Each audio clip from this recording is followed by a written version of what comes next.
జనాభా పెరుగుదల విషయంలో ఏపీ సీఎం చంద్రబాబు నిత్యం ఏదో ఒక వ్యాఖ్యానాలు చేస్తూనే ఉన్నారు. తాజాగా అనంతపురం జిల్లాలో ఓ వ్యక్తిని ఉద్దేశించి చంద్రబాబు చేసిన కామెంట్స్ వైరల్ అవుతున్నాయి.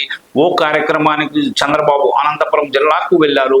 ఈ క్రమంలో ఓ వ్యక్తికి నలుగురు సంతానం గురించి తెలుసుకున్నారు. వెంటనే స్పందించిన చంద్రబాబు ఆ కుటుంబానికి అండగా నిలుస్తామని చెప్పారు. ఒక పిల్లాడి భవిష్యత్తు కోసం ₹1,00,000 మంజూరు చేస్తున్నట్టు అక్కడికక్కడే ప్రకటించారు.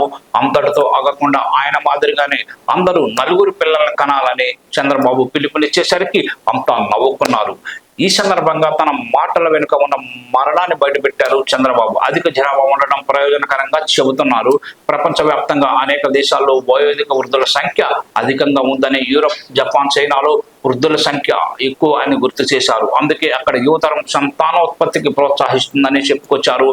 మన దేశంలో కూడా అటువంటి పరిస్థితి రాకుండా సంతానం పెరగాలని చంద్రబాబు అభిప్రాయపడ్డారు. ఎక్కువ మంది పిల్లలను కనాలని కూడా పిలుపునిచ్చారు.